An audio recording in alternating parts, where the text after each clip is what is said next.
be a shame for a woman to be shorn or shaven, let her be covered. Mga paalala ni Paul, for a man indeed ought not to cover his head, for as much as he is the image and glory of God, but the woman is the glory of the man. Pansinin nyo, God to man, man and woman. Okay? Importante ito sa panahon ngayon. Ang sulat ni Paul, ang head ng lalaki ay ang Diyos at ang head naman ng babae ay ang lalaki sa isang tahanan. Pag kayo ay nasa isang pamilya, it is important na maintindihan natin ang binigay ng Diyos na picture ng isang family or pattern ng isang family is biblically man and woman. Okay? Nakukuha ba natin? It is implicit na sinabi sa Bible na ito ang bubuo ng isang family. Okay? And not only that, kundi ang paalala pa dyan ni Paul, kung itutuloy natin, ayan, but the woman for the man, for this cause ought the woman to have power on her head because of the angels. Nevertheless, neither is the man without the woman, neither the woman without the man in the Lord. For as the woman is of the man, even so is the man also by the woman. But all things of, kanino daw? All things of God. Ayan. So, importante na makita natin dito na lahat ng bagay na ito ay babalik at babalik pa rin sa root ng lahat. At sino daw yon? Ang Diyos. Okay? Lahat na yan, lalaki o babae, sa loob ng pamilya, sa loob ng simbahan, ang pinaka-ulo ng lahat ng yan ay sino daw? Ang Diyos. Paulit-ulit yon binabanggit dito sa mga verses na ito. Pero, teka lang, parang mainit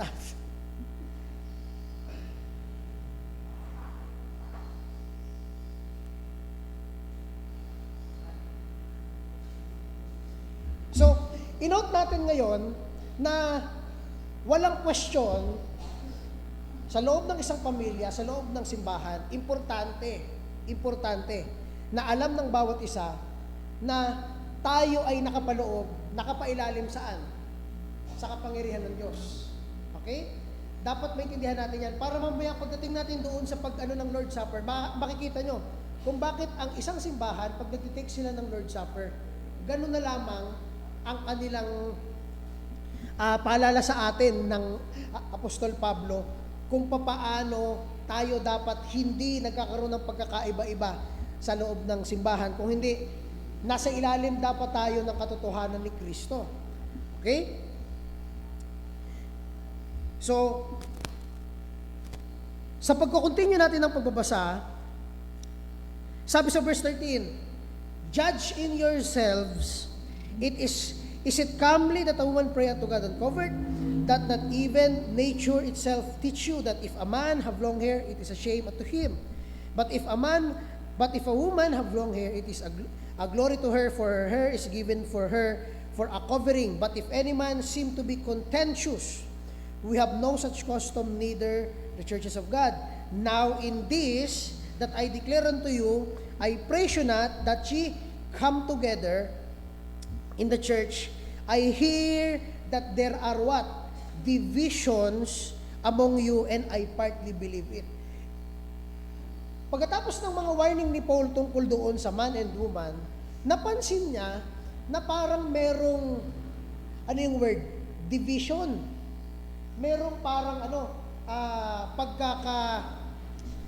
ang ibig sabihin kasi ng division, ibig sabihin, hindi lang ito mga departamento o magkakahiwalay na kung hindi, ang pinag-uusapan dito, merong parang hiwalay na paksyon, no? Makikita nyo mamaya habang binabasa natin, ano yung dalawang paksyon na ito. Okay? Sabi diyan sa next na verse, ano yung division na yon? For there must be also heresies among you, that they which are approved may be manifest among you. When ye come together, therefore into one place, okay, pag nagsama-sama kayo sa isang lugar, this is not to eat the Lord's Supper. So, ang setting, nito kinokorek ni Paul, so yung unang sulat niya kanina tungkol doon sa ano yung mga warnings niya sa man and woman, reminder niya. Ito namang pangalawa, binabanggit niya dito na merong parang division o parang pagkakahiwalay ng mga mananampalataya sa loob ng isang simbahan kung saan nagpapartake sila ng Lord's Supper.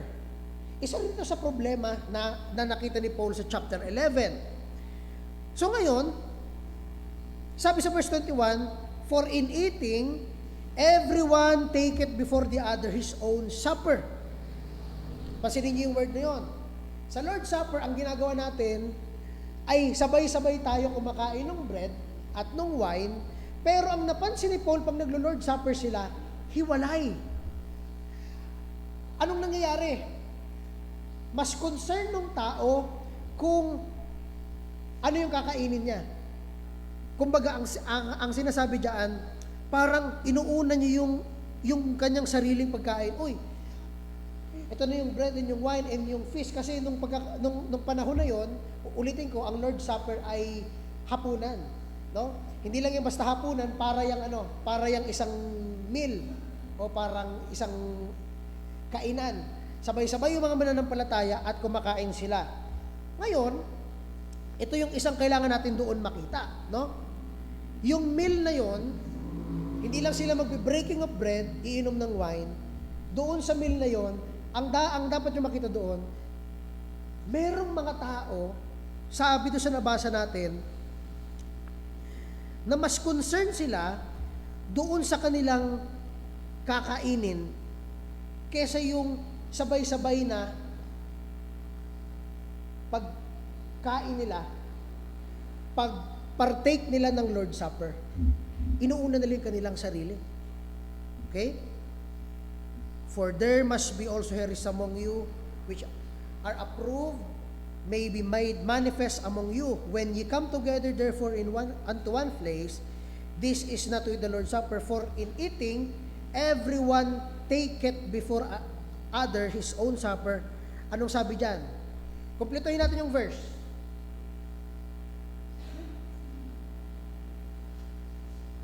Sabi sa next verse, I mean sa verse na yan, one is hungry, tapos yung isa ay,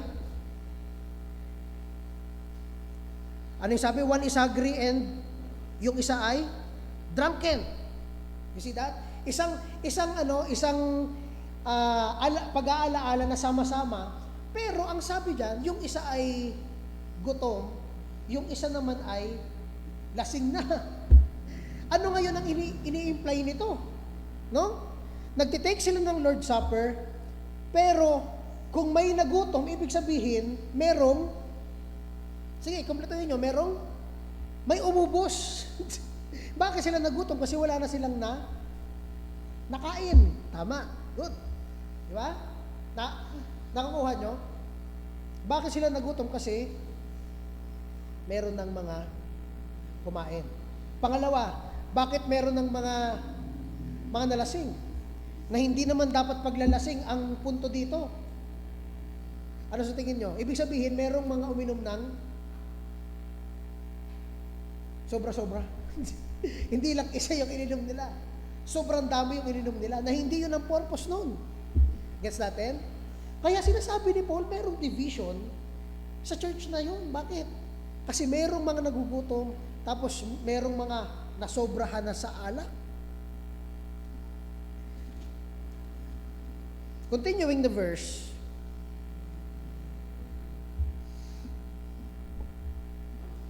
sabi dito, doon po tayo sa verse 22.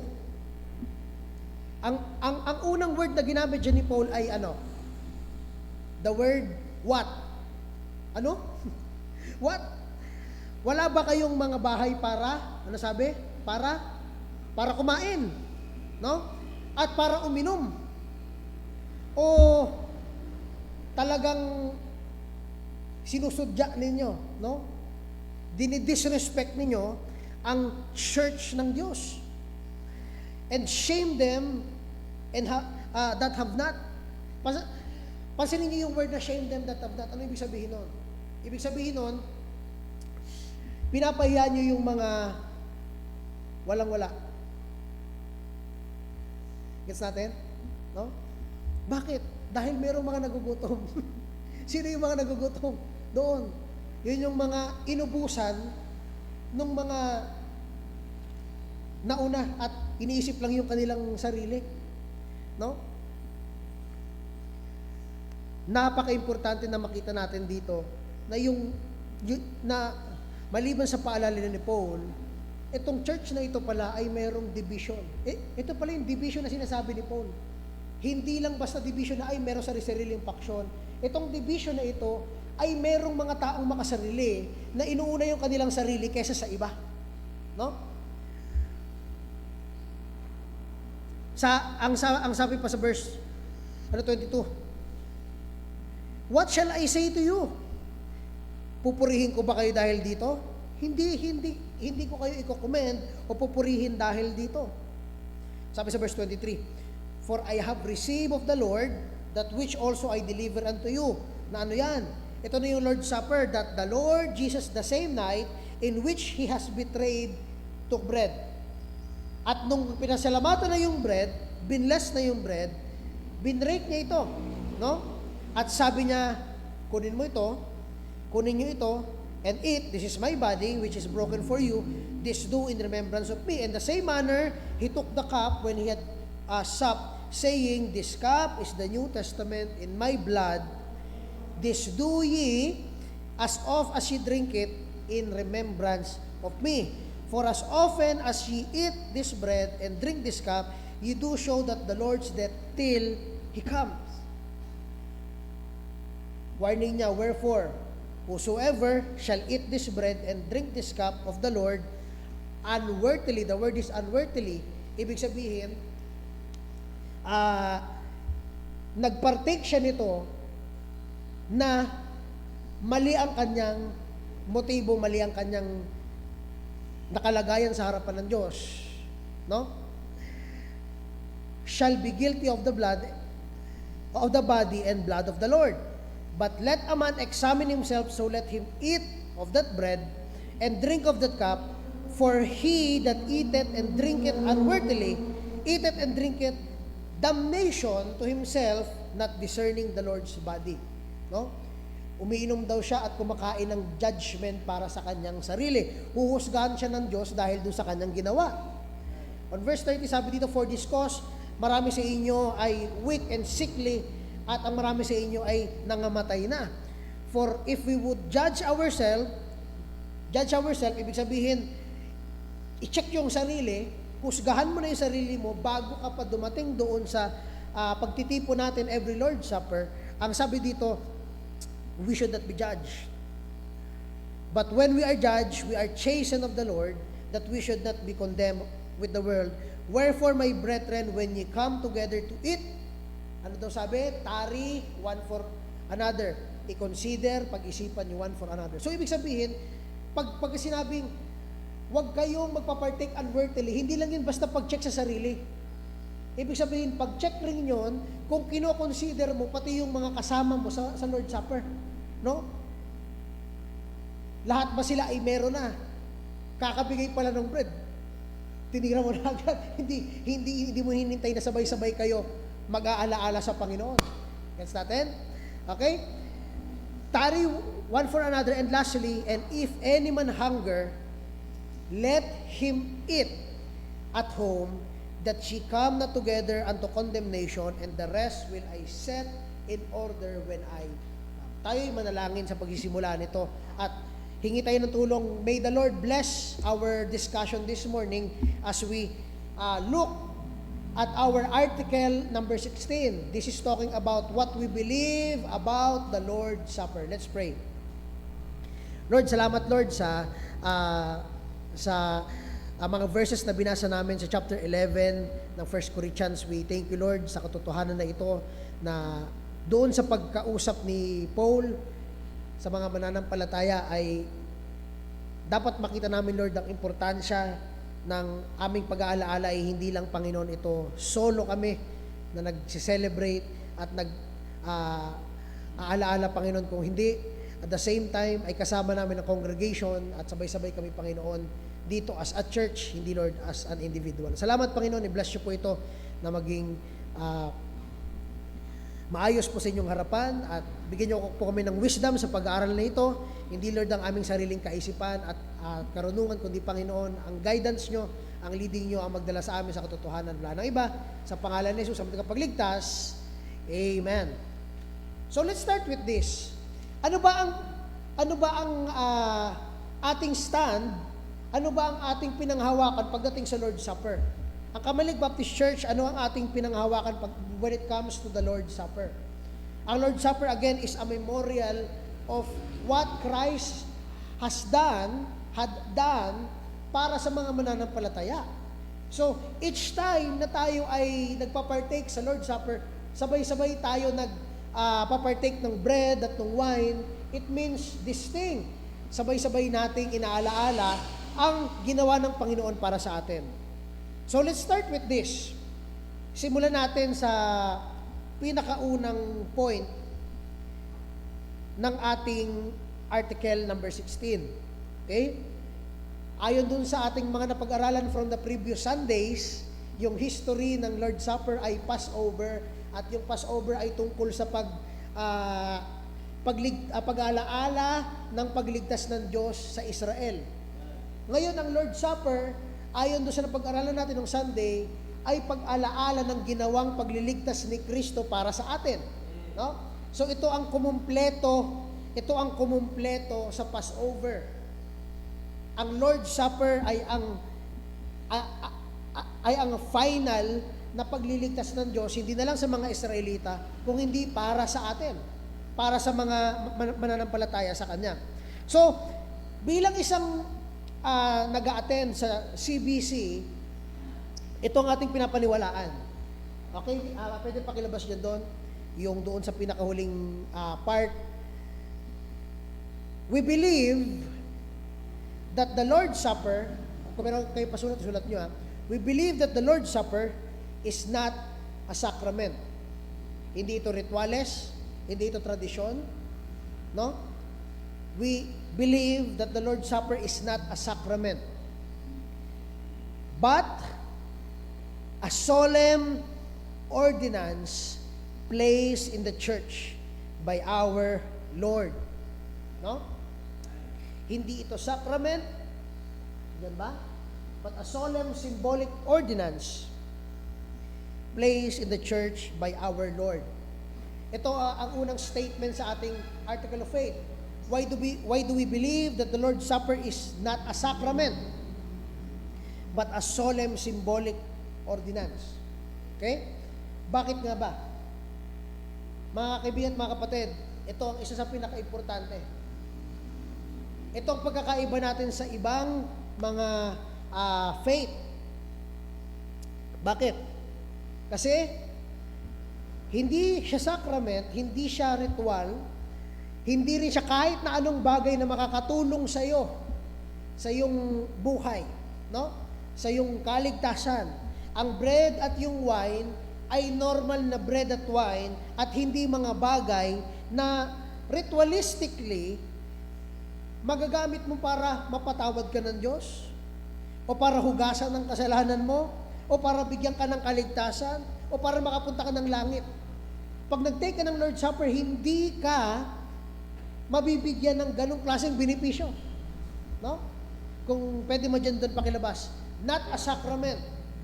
Ang bread at ang wine ay normal na bread and wine lamang. Okay?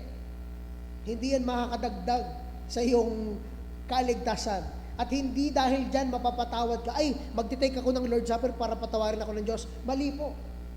Hindi rin dyan ang pagpapatawad ng kasalanan. Hindi ka mapapatawad dahil nag-take ka ng Lord's Supper. Kung hindi, mga kaibigan at mga kapatid, hindi siya ritual, hindi siya tradisyon. Siya ay isang solemn symbolic ordinance. Next point doon. Pag sinabi nating solemn symbolic ordinance, ano yung tatlong word na yan? Solemn, ibig sabihin seryoso. Symbolic, ibig sabihin, merong nire-representa yung tinapay at yung wine every time na tayo ay magpapartake ng Lord's Supper. No? Hindi tulad sa ibang faith na ang sabi nila, yun talaga ay literal na katawan at dugo ni Kristo. Hindi po. No? Kung hindi, yun ay rumirepresenta lamang sa katawan at dugo ni Kristo. Bakit? Para po ito ay maging alaala sa atin. Ang word ay visual reminder. Andiyan na ba? Ayan. Ang word ay visual reminder. Every time na we break the bread, inaalaala natin kung paano si Kristo winasak papunta ng krus ng Kalbaryo. No? Bawat pagdurog or paghiwa-hiwalay nung bread na yon sa ating Lord's Supper, nakikita natin kung paano ang ginawa sa Panginoong Jesucristo para lang iligtas tayo. Ang cost ng ating kaligtasan ay ang buhay at katawan ni Kristo. Talagang winasak siya dun sa krus. Ang sabi nga sa Isaias, hindi na siya halos makilala. Parang isang taong dinurog na hindi na makilala ang kanyang muka. Ganun ang itsura ni Kristo sa krus ng Kalbaryo. Na, alala ko pa nga, pagka binabasa natin ang gospel, hindi lang siya basta pinalo nung may mga spike, pinainom pa siya ng suka, tapos kinurunahan pa siya ng tinik. Kalain mo yon? Tapos maglalakad ka ng sobrang layo, bitbit mo yung cross, na ang ibig sabihin nun, dala-dala niya ang kasalanan natin. At pag pinatay na siya doon, na nakabayubay siya sa krus ng Kalbaryo, yung dugo na tumagas mula sa kanya, ang huhugas sa mga kasalanan natin ayon sa Biblia. No? So pag sinabi nating solemn symbolic ordinance, it means the bread and wine are only symbolic or visual reminders of Christ's sacrifice on the cross, which was officially commanded to do often. Kung bakit sinabi nating ordinance, ibig sabihin ito ay parang sa ano lang, parang sa barangay lang, no? Ordinance. Pinapatupad. Nung inutos ito ng Panginoong Jesucristo, do this often to remember me. No? In remembrance of me. Ano ibig sabihin nun? Gawin nyo ng madalas. No? Alalahanin nyo madalas ang kamatayan ko. Yan ang ibig sabihin ng ordinance na to. Inutos siya ng Panginoon, hindi para maging ritual o tradisyon o para makatulong sa inyo. Inutos siya para alalahanin ng mga mananampalataya yung ginawa ni Kristo sa cross. Bakit? Mga kaibigan at mga kapatid, imagine this. Pagtapos mo maligtas at wala ka ng pakialam sa ginawa ni Kristo sa cross, kasi ligtas ka na eh. O di babalik ka sa dati mong gawin. Gagawa ka ulit ng mga bagay na hindi maayos sa harapan ng Diyos. Mga kasalanan na hindi maayos sa harapan ng Diyos, gagawa ka ulit nun. No? Pero mga kaibigan at mga kapatid, yun ang rason kung bakit kailangan natin bumalik at bumalik kay Kristo sa ginawa niya sa krus ng Kalbaryo. Bakit? Kasi ito ang kaisa-isang bagay na hindi matatanggal sa isang Kristiyano, mawala man ang lahat sa kanya. No? Gumuho man itong simbahan na pinagtitipunan natin, mawala man itong Kamalig Baptist Church. No? Individual ka na lang, wala ka nang mapuntahan, pinagbawal na ang Biblia sa Pilipinas, pinagbawal na ang pagsisimba sa Pilipinas, itong bagay na ito ay hindi mawawala sa'yo. Ano yun? Na merong isang Diyos na binigay ang kanyang buhay para lang bigyan ka ng pag-asang magbago. Nagets natin? No? Merong isang Kristo na namatay dun sa krus. Hindi ka naman dapat bigyan dahil isa kang rebelde at isa kang makasalanan sa harapan ng Diyos, pero kinaawaan ka ng Diyos, binigay niya ang kanyang anak para lang bigyan ka ng kaligtasan at kapatawaran. Mga kaibigan at mga kapatid, kung hindi nyo inaalaala lagi ang Panginoong Jesucristo, ibig sabihin, ikaw ay nabubuhay sa iyong sariling kagustuhan. Dahil ang pag-alaala sa Panginoong Jesucristo, yan ang magpapaalala sa atin, hindi na ako ang may-ari ng buhay ko. Ito ay sa Panginoon na. Kuha po natin, no? That's the essence of the Lord's Supper. It's not a tradition, ritual, or sacrament, but it's a solemn symbolic ordinance. Next statement. In which the members of the one church, observing the ordinance, by the use of the unleavened bread and wine, tingnan nyo to, commune not with one another, hindi sila nagko-commune, hindi sila nagpe-fellowship. During Lord's Supper, it's not fellowship time. But, they are communing about what? Nagsasama-sama sila tungkol saan? Tungkol sa kamatayan ng Panginoong Jesucristo hanggang bumalik siya. That's the purpose of the Lord's Supper. It's remembrance, it's memorial, para alaalahanin natin ang nangyari sa Panginoong Jesucristo para lang maligtas tayo. Ang cost ng ating forgiveness. Bakit napatawad ka ng Diyos? Dahil may namatay sa krus. Bakit ligtas ka na? Dahil may namatay sa krus. Bakit sabi ng Biblia, ikaw ay malinis na? Dahil may namatay sa krus. Nakuha po natin? Walang tumuro dun kahit isang bagay sa atin. Lahat yun nakaturo doon sa namatay sa krus. Nakuha po ba natin? No? Importante na makita natin na ang bida sa Kristyanismo ay hindi tayo. Hindi tayo ang bida. No? Hindi nakatutok sa atin ang kamay. Tingnan nyo si Brad, tingnan nyo si Pastor, tingnan nyo si preacher ganito, tingnan nyo si sis ganito. Hindi po. Ang ituturo dapat natin sa simbahan nito ay iisa lang. Sino? Tingnan mo ang Panginoong Jesucristo na namatay para sa iyo. Ayaw kanyang pabayaan sa kasalanan mo. Namatay siya sa krus para bigyan ka ng pagkakataon na ang sabi doon, kung sino man ang manampalataya sa Kanya ay ililigtas niya, papatawarin niya. Kaya ang dapat niyong maintindihan sa umagang ito, kung hindi niyo pa kilala ang Panginoong Jesucristo, huwag niyo nang pagbukasin. Ngayon pa lang, questionin mo ng sarili mo. Pag ako ba ay namatay, makakasama ko ba ang Panginoon? Sigurado ba ako na makakasama ko ang Panginoon at hindi ako mapupunta doon sa kapahamakan? Dahil sabi ng Biblia, ang kabayaran ng kasalanan ay kamatayan. Biblia ang nagsabi niyan, hindi ako. Pero pinanghawakan natin yan dahil lahat na nandito, wala tayong tinitingnan dito na mataas, mababa, mayaman o hindi. Wala tayong tinitingnan na ganoon. Sa simbahang ito ang ating pananampalataya, may Diyos, at ang Diyos na yun ay banal, tuwid, at mapagmahal. It's either of the two. Sumurrender ka, ihingi mo ng tawad ang iyong mga kasalanan at sumunod ka kay Kristo. O pangalawa, manatili ka sa buhay mo ngayon at hintayin mo ang kabayaran ng kasalanan. Mga kaibigan at mga kapatid, on the Lord's Supper, kung pwede mo dyan doon maipakita, on the Lord's Supper, the church does not gather to commune. It's not for fellowshipping or a church social event. Hindi yun ang goal sa Lord's Supper. Kung hindi, next, on the Lord's Supper, the church is commanded to look at the cross. Ang simbahan ay inutusan na tingnan nyo ang gagawin sa magliligtas sa inyo. Tumingin ka sa krus ng Kalbaryo.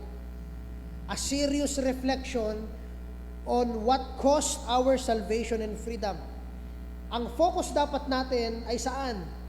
Sa broken body ni Christ at sa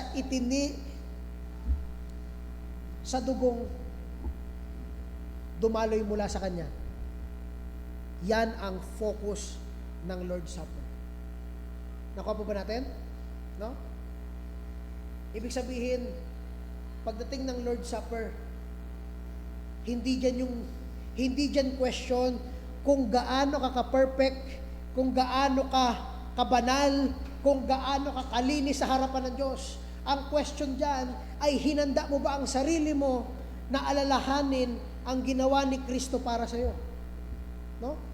Hindi ikaw, hindi tayo ang bida sa Lord's Supper. Hinahanda natin ang ating sarili dahil para pagpasok natin, magpapartake tayo, may isa tayong kaisipan. Ano yung nakaisipan natin? Kasama ko ang mga mananampalataya, aalalahanin namin ang ginawa ni Kristo sa krus ng Kalbaryo. Mga kapatid, tandaan natin, ang buhay natin ay merong limitasyon. Hindi ganon kahaba ang ating buhay. Average life ng isang tao is spanning from a year old hanggang 80. That's the average. Ibig sabihin, karamihan ng mga tao ay ang life, ang last age na kanilang inaabot ay 80 years old. No? Average. Ibig sabihin, kung nasaan ka ngayon, ilan na lang ang years ng iyong buhay. Pero mga kaibigan at mga kapatid, ito ang reason kung bakit itong simbahan na to gustong ipaalam sa inyo na hindi nagtatapos ang buhay sa mundong ito. No? Merong Kristo at merong kabayaran ng kasalanan. Dalawang parehas na reality na kailangan nyong intindihin. It's either you surrender to Christ or surrender sa kabayaran ng kasalanan. That's why, importante yung ginawa ni Kristo sa krus. Bakit? Kasi kung hindi siya namatay sa krus, wala tayong pag-asa, lahat tayo ay impyerno. Yan po ang sinasabi ng Biblia. Kaya every time na magtitake tayo ng Lord's Supper, ito ang dapat nasa isip natin. Ang cost ng ating salvation at freedom. Ano ibig sabihin ng cost? Yung kabayaran. No? Yung bayad. Yung sakripisyo kung paano ka nakarating dyan. Yung nangyari kung bakit nandyan ka ngayon. At yun ay dahil sa Panginoong Kristo. Kaya kung nasan ka ngayon, magpasalamat ka sa Panginoon, sabihin mo, Lord, thank you. Dahil kung hindi dahil sa iyo, hindi ako makapagpapatuloy sa buhay na tumalikod sa kasalanan at tumingin sa iyo at hawakan ang iyong mga damit dahil hindi mo kayang mabuhay sa sarili mong kalakasan. Ito po ang Lord's Supper. Tumitingin tayo every time we partake sa krus ng Kalbaryo na parang niyayakap natin ang krus. Panginoon, ikaw po ang nagbibigay sa amin ng kaligtasan, ng kalinisan, ng lakas na magpatuloy sa pang-araw-araw. Kaya nga, yun ang pinagpipray natin as much as possible sa church. Hindi lang tayo once or twice naglo-Lord's Supper. Kung maaari ay madalas, para every time maaalaala ng isang believer, maglo-Lord's Supper kami. Kailangan kong ayusin ang aking sarili para makasama ko ang mga mananampalataya na alalahanin ang ginawa ng Panginoong Kristo para sa akin. Next point. Sabi sa next statement natin, that the one loaf of the supper points to the unity of the body observing it. Yan po ay nasa 1 Corinthians 10:16-17. Sabi doon, ang kopa ng pagpapala na ating pinagpapala, hindi ba ito pakikisalo sa dugo ni Kristo? Hindi ba every time na tayo ay magpapartake ng wine, ay ito ay sama-sama tayong nagpapartake nito na sumisimbolo na tayo ay umiinom sa iisang source. At yun ang Panginoong Kristo. No? Iisang dugo, iisang katawan. Ito ang ating pinapartake every Lord's Supper. Ang tinapay na ating pinagpuputol-putol, hindi ba ito'y pakikisalo sa katawan ni Kristo? Sabi sa verse 17, sapagkat may isang tinapay, tayong marami ay iisang katawan. Isang tinapay, tayong marami ay iisang katawan, sapagkat tayong lahat ay nakikibahagi sa isa lamang tinapay. Yung isang pirasong tinapay na ito ay sumisimbolo sa pagkakaisa ng simbahang ito. No? Kung bakit binibreak natin yung bread at lahat ay kumukuha ng parte ng isang tinapay na yon dahil yun ay iisa. Sumisimbolo na ang isang simbahan pag nagpapartake ng Lord's Supper ay isa. Inaalaala nila ang ginawa ng Panginoong Jesucristo para sa kanila. The partaking of the wine is sharing in the blood that was shed for the church. As we, the bread is one, we are many united into one body that takes part of the one bread which represent Christ. So, ibig sabihin pala, every time na binibreak natin yung bread, ito ay sumisimbolo sa pag-break rin sa katawan ni Kristo. At ang sabi nga doon sa Bible ay, sa bawat sugat niya, napapagaling tayo. Yung bawat piraso ng bread na yun ay sumisimbolo sa kanyang wasak na katawan. At bawat isa sa atin ay binibigyan ng piraso. At ang lahat ng kumakain ito ay sumisimbolo na iisa sa Panginoon. Ito yung mga binigyan ng pag-asa ng Panginoong Diyos. Itong mga nagpapartik, itong mga kumakain ito, yung mga pinagaling ng Panginoong Jesucristo. Itong mga nagpapartik nito, yung mga nabigyan ng kapatawaran at kaligtasan dahil sa ginawa ng Panginoong Jesucristo. At lahat yun ay tuturo pabalik saan? Sa ginawa niya sa krus ng Kalbaryo. Kaya yung isang bread na yun ay sumisimbolo sa katawan ng Panginoong Jesucristo. Winasak at binigay sa bawat isa. Ibig sabihin, tayo ay iisa sa Panginoon. And lastly, sa ating pinag-uusapan, which unity is essential to the scriptural observance of the ordinance. Importante ang unity when it comes to the scriptural observance ng utos na ito ng Panginoon. Binasa na natin ang 1 Corinthians 11:18 to 22. Gusto ko po makita nyo itong mga problema, warning, at yung final reminder. Okay?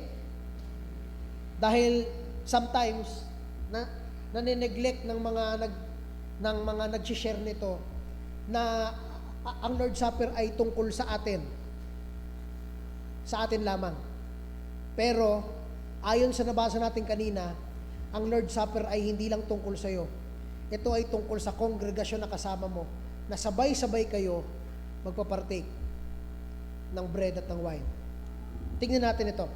Simulan natin sa problema. The problem. Okay, next one. The problem in 1 Corinthians 11:18 to 34 is this. Una, every time they do the Lord's Supper, meron daw division. Ano yung nangyayari? Next, each one hurry to get their supper first. Hindi na nila hinihintay yung iba. Nakita niyo yun? Paunahan kumbaga. Kung sino yung nandoon, tara kain na tayo. Mag-Lord's Supper na tayo. No? Yun ang ginagawa nila. Not concerning other members. So, what happened? Others get hungry because nothing is left. Others get drunk because they drank too much. Ito ang nangyayari sa church ng Corinthians. Kaya nire-rebuke sila ni Paul dito. No? Ito yung division na sinabi ko kanina. Every time na lang na maglo-Lord's Supper, yung mga nauuna kasi merong mga siguro, meron silang mga karwahe o mga kabayo nung panahon na yon. Yung iba naglalakad lang papunta ng church. Kaya yung mga nauna doon sa hapunan, sila na yung nauna. Hinahayaan na nila yung iba, wala na silang pakialam doon sa ibang mga members. No? Yung iba naman, inuubos na yung inumin. Kaya maraming nalalasing. Next, they disrespect the church. They disrespect the church of God o yung body of Christ by doing this. And at the same time, para nilang pinapahiya, they humiliate those who are in need by doing this. No? Imbis na sama-sama sila, pantay-pantay sila sa harapan ng Diyos, magpapartake ng Lord's Supper. Wala silang pakialam sa iba, bahala kayo dyan. Kasi nauna kami dito, di kami kakain. Ito ang warning. Ang warning ni Paul sa church. At dapat maging warning rin sa atin. Whoever, next doon, sige. Yan, they disrespect the church of God. By doing this, they humiliate those who are in need by doing this. Ngayon, ito ang concern. Kaya bago tayo dumating doon sa point na ang sinasabi, yung word na unworthily, ito ang context. Wala silang pakialam sa kapwa nila mananampalataya. Ang concern lang nila ay kanilang sarili. Mali ang motive nila pagdating sa Lord's Supper. They think it's of themselves. Pero ang paalala ni Paul, that's the unworthy kind of partaking sa Lord's Supper. Unworthy yun sa harapan ng Diyos. Because you are one body, you are one church. Warning. Next. Next doon tayo sa warning. Warning. Okay? Whoever eats the bread or drinks the cup of the Lord in a way that is unworthy of Christ will be guilty of sinning against the body and the blood of Christ.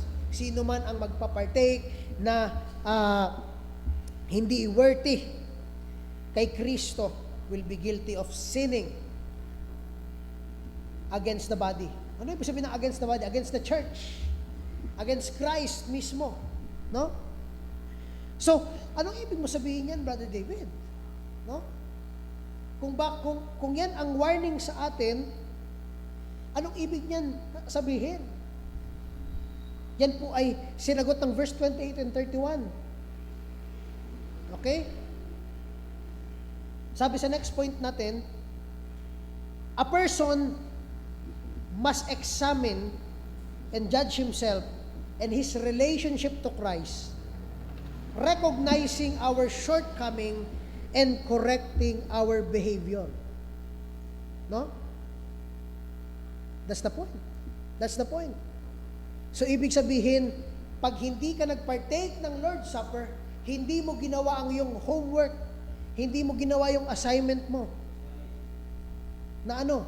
Ihanda yung sarili mo para sumama ka at makisama ka doon sa grupo ng mananampalataya at alalahanin ang ginawa ni Kristo para sa iyo.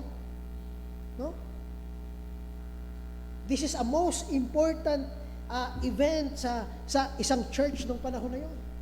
They remember what Christ has done for them. And they prepare themselves. They ready themselves. No? Ine-examine nila yung kanilang sarili, ginajudge nila yung kanilang sarili. Next point. Anyone who partakes and does not recognize, ito yung sabi sa verse 29. Sabi sa verse 29, wala silang konsiderasyon sa church, sa body. Anyone who partakes and does not recognize the body of Christ. The word itself is the body of Christ. Hindi yun yung tinapay. No? Ang contextually ang sinasabi doon, yung mga taong nahuhuli na hindi nila hinihintay. Yun. Yung mga hindi nila hinihintay, wala silang pakialam doon. Kaya pag nagpartake kayo na hindi nyo kino-consider, nire-recognize, yung kapwa mananampalataya nyo, inuunahan nyo sila, wala kayong pakialam sa kanila. Tara na, unahan natin sila. You drink and eat judgment for yourself. You drink and eat judgment for yourself. Nakuha po ba natin? No? Umiinom at kumakain ka ng paghuhusga ng Diyos. So what's the final reminder sa 1 Corinthians 11:33 to 34? Itong final reminder ni Paul para sa atin. Next dot. Final reminder. Sabi dito, when you come together, sabi ng context, wait for one another and see that no one is left out. Ibig sabihin, hintayin nyo na lahat ng mga magpapartake ay nandito. Lahat ng members ay nandito. Bakit? Next, if we don't consider the body or the other members of the body, we are not worthy of partaking. Pag-isipan nyo yan mabuti. Ang worthy, hindi binibigay ng Diyos sa mga magagaling, hindi ng Diyos binibigay sa mga perpekto at banal. Ang worthy ay binibigay ng Diyos doon sa mga taong may konsiderasyon sa kanilang kapwa mananampalataya sa loob ng simbahan. Amen po ba? Amen. parang ano parang ano kayo may konsiderasyon sa kapwa mananampalataya. See that? Lord Supper pa lang ito. Pero ini-emphasize na ni Paul.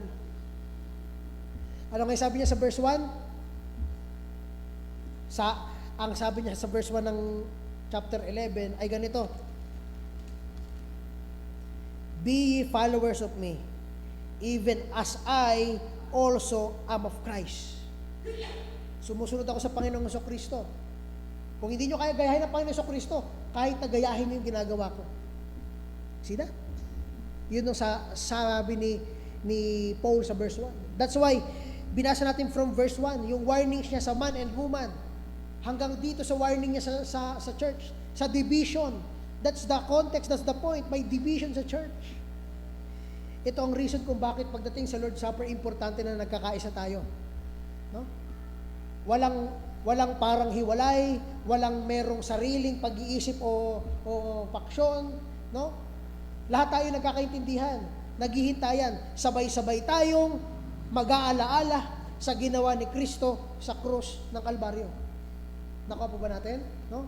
Sabay-sabay at sama-sama. That's the church. Next, as a church partake of the bread and the wine, ano sabi dyan? We must be unified in the thought that we will be joining our brethren in this important memorial. And we will together partake, remembering what Christ has done for us on the cross, so we could be forgiven and saved. Yan po ang ating article number 16. No? Ang Lord's Supper ay hindi sakramento, tradisyon, ritual. Ang Lord's Supper ay isang seryoso o solemn, symbolic ordinance na ibinigay sa atin ng Panginoong Jesucristo, kung saan ang bawat miyembro ay ino-observe ito. Ginagawa itong pag-aalaala na ito sa pamamagitan ng unleavened bread at ng wine. Hindi tayo nagkakaroon ng fellowship sa panahon na yan. Kung hindi, ang goal natin kung ba tayo nagkakaisa-isa ay para alalahanin o tingnan ang krus ng Kalbaryo. Hindi para mag-fellowship. Kung hindi para tingnan ang ginawa ni Kristo para sa atin hanggang dumating siya. Yung isang piraso ng tinapay ay tumuturo doon sa pagkakaisa ng simbahan. Kung kaya, importante ang unity pagdating sa scriptural observance of the ordinance. To end this, mga kaibigan at mga kapatid, 9:26 pa lang, ano? Pero mag-end na tayo. Bakit? Kasi hindi na natin kailangan pa napalawakin ito. Ganun ka straightforward ang Lord's Supper. Wala nang kung ano pang iisipin nyo na tradisyon o ritual. Hindi. Ito ay memorial. Ito ay pag-aalaala. At responsibilidad natin, homework natin na ayusin ang ating sarili at ayusin ang perspective natin. Pupunta ako doon para sumama. Hindi pupunta ako doon para alalahanin ko ng sarili ko. Hindi. Pupunta ako doon kasi gusto kong samahan ang mga kapwa ko mananampalataya bilang isang simbahan para alalahanin yung ginawa ni Kristo para sa amin, para sa akin. Nakuha po ba natin? No? So, as we end that, punta tayo sa question and answers. Meron bang question tungkol sa Lord's Supper? Sige, question. Question? Okay? Sige, pagkakataon nyo to kasi pagtapos ito ay magbe-break na tayo, tapos kita-kita tayo mamayang alas 10. Okay? Meron ba? Question? Sige. Yes po, Pastor.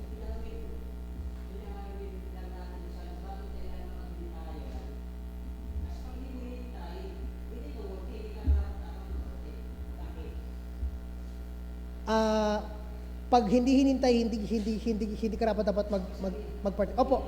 Kasi doon po sa verse 28 at 31, ang sabi doon, if magpapartake ka, not concerning the body. Ibig sabihin, hindi mo kino-consider yung ibang mananampalataya. Ibig sabihin, mali ang perspective mo sa Lord's Supper.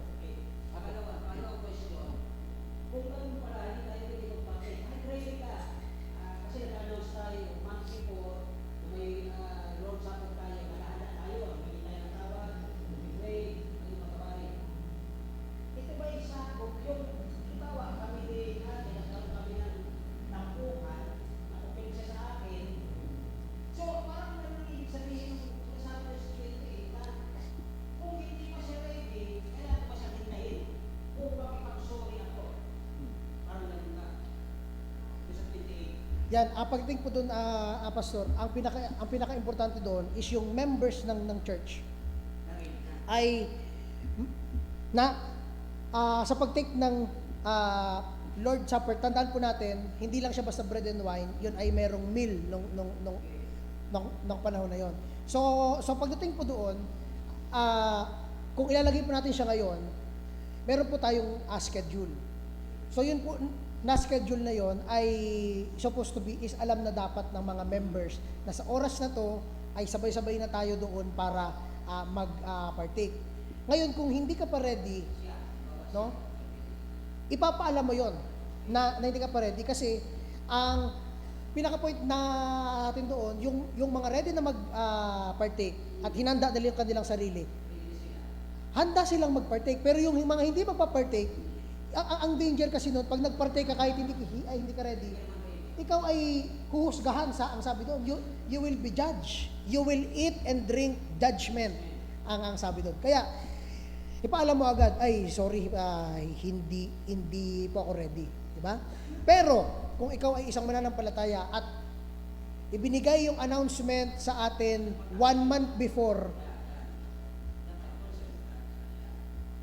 ikaw po ay neglectful, no? Kung sa 1 month na yun ay hindi mo na-ready ang sarili mo, hindi ka lumapit sa Panginoon. Either gina-justify mo yung kasalanan mo, or meron kang pride, ayaw mo sumuko sa Panginoon. Kasi, asami ka dun as early as makita mo yung iyong kasalanan, lumuhod ka na agad kung nasaan ka, wag mo nang hintayin na umuwi ka pa sa bahay.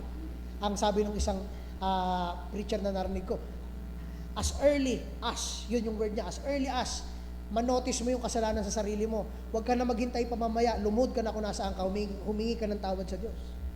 Ayusin mo na yung sarili mo sa Diyos. Pero 1 month mong patatagalin, that's really questionable. Dapat ayusin mo ang sarili mo sa Panginoon. No?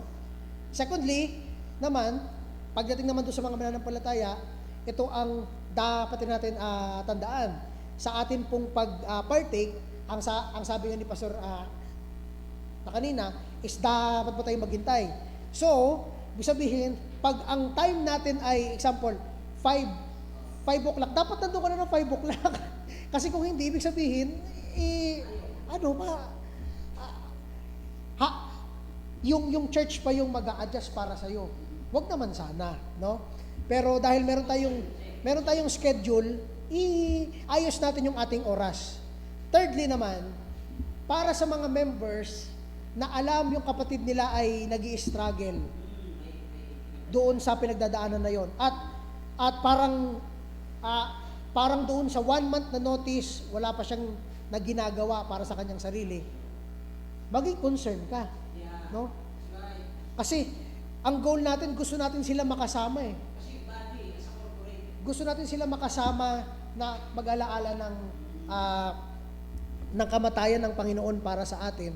Maging concern ka sa kanila, sis, nakamusta ang iyong lakad sa Panginoon? Magiging ka bang ready sa Lord's Supper? No? Opo. So, tandaan natin mga kapatid, hindi tayo nag-check ng attendance pagdating sa Lord's Supper. Kaya kahit every time na mag-Lord's Supper, hindi ka mag-partake, hindi namin malalaman yan. Pero this is the point. Sa harapan ng Diyos, ano ang mas mahalaga kaysa sa Kanya? Pinapahalagan mo pa yung kasalanan mo kaysa alalahanin yung ginawa niya sa krus para sa iyo. Tandaan natin mga kaibigan at mga kapatid, ang pag-aalaala kay Kristo is an important part ng pagiging isang Kristiyano. Dahil doon sa kamatayan na yon, nabigyan ka ng kapatawaran at kaligtasan. Okay? So, yes po. Kasi po, yung ako'y patama, nangyayari po sa akin na para maging pride ko ang mas malakas sa Diyos. Ay, ako po parte kasi nagkasala ako eh. Di ba pride yun? So, ang sabi, advance tayo nag-announce, kung miyembro ka, isang buwan pa ang darating, kailangan ng mag-ayos sa Panginoon para hindi naman yung iba at nakakasilag pa ng ayaw. So, nakakakit tayo para sa kabuuan. So, yung ang malinaw doon, kung kaya nga tayo nagpapamiliter, na tayo nabapagdayos kasi sinabi natin, Panginoon, tinatanggap kita, nagbago na ang buhay, hinagbago na ang kasalanan. Pero bakit pagdating mo sa kunting pagkalimawa, yung isang mga nila, nagtampo kami ni ate, dahil lang sa pagkuhan nila, lalaki ang pride ko, hindi na ako mapaparte. Parang wala kang concern doon sa katawan ni Kristo. Kasi kung katawan tayo ni Kristo eh. Yun po, salamat. Okay, so ayan. Meron pang question tungkol dito sa Lord's Supper? Bago tayo mag-end. Meron pa? Okay. Okay. Wala nang question? Dahil bibigyan ko kayo ng assignment para next Sunday. Sige. Wala nang magtatanong? Okay? Or clarification? Wala. Okay, sige. Kung wala na, punta tayo dun sa assignment natin for article number 17. Di ba? Sa wakas 17 na tayo. Grabe. Ang prayer natin by this year, matapos natin ito, para next year, ay pirmahan na ulit tayo sa Articles of Faith. Okay? Ibig sabihin, lahat itong nasa articles ay aking pinapaniwalaan at nakasama ko ang church na nag-agree na ito ang aming pananampalataya. Yun ang ating gagawin next. So ngayon, moving forward, punta tayo sa article number 17. Ito ang question ko at assignment ko para sa inyong lahat. Okay? Ready na kayo dyan? Okay. Sulat niyo ito. Ano ang Lord's Day? Yan ang first. Ano ang Lord's Day? Okay? Sunod na question.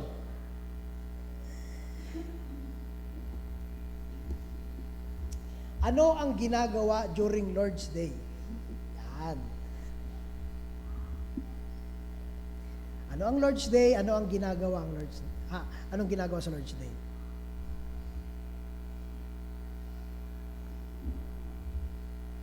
Pangatlo, bakit mahalaga sa atin ang Lord's Day?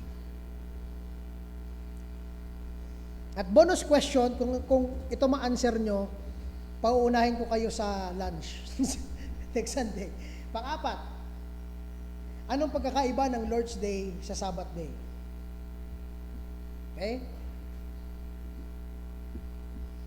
Kasi merong ibang mga faith na nagkakaroon ng kanilang during Saturday, iba naman Sunday. Yung iba naman ang Lord's Day nila ay hindi Sunday, yung iba naman ay ginagawa nila Wednesday or ano. So anong pagkakaiba ng Sabbath at ng Lord's Day? Magkapares lang ba sila or magkaiba sila? No? Meron niyang sagot historically and biblically. Anyways, yan ang ating mga question. So sa Sunday, magkakaroon tayo ng konting activity tungkol dito. Okay? So ngayon, may natutunan ba tayo ngayong umaga? Meron ba? Okay? So, yun naman ang pinakamahalaga. Malaman natin na ang Lord's Supper ay hindi lang basta activity. Hindi yun fellowship. Yun ay sama-samang pag-aalaala. Sama-samang pag-aalaala. Corporate with the congregation. Corporate remembrance ng ginawa ng Panginoon para sa atin. Okay? So let's all stand as we close this morning. At mag-pray tayo. At mamaya naman ay magkita-kita tayo ng alas 10 para sa worship. Let's pray. Lord, we thank you, Panginoon, sa aming pag-aaral ngayong umaga. Salamat po sa binigay niyo, Panginoon, na wisdom at Thank you, Panginoon, sa paalala ni Paul sa amin na dapat kami maging considerate at maging kami, Panginoon, na hindi namin, Panginoon, natalikuran o tumingin papalayo sa aming mga kapatid, kundi, Panginoon, maging kami concerned at maging hindi kami maging neglectful sa kanila. Salamat, Panginoon, at help us, Panginoon, bigyan niyo po kami ng burden at heart na maging concern, at especially sa Lord's Supper, Panginoon, ay hindi lang kami, Panginoon, tumingin sa aming paghahanda, kundi sa paghahanda ng lahat. Salamat, Panginoon, at kayo po ang mapurihan, kayo may taas, wala nang iba, sa pangalan ni Jesus namin, aming tagapagligtas. And the people of God say, Amen. Let's have a break, at kita-kita tayo ng 10 o'clock for our morning worship service.